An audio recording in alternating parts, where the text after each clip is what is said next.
แห้งพอมีอยู่ตาแต่แห้งพอดีอยู่เย็ดแม่มันนี่นั่นทับไปสองทับไป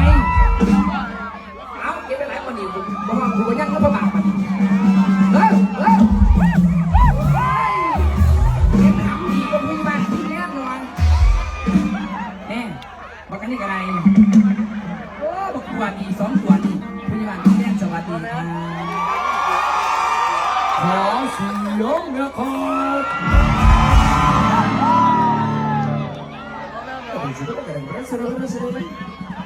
โอ้ยให้ใครเมาเนี่ยให้ใครพูดให้ฉันพูดก่อนได้ไหมโดนี่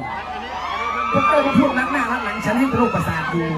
พยาบาลที่แจ้งสวัสดีพี่น้องทั้งอำเภอศรีคิวครับ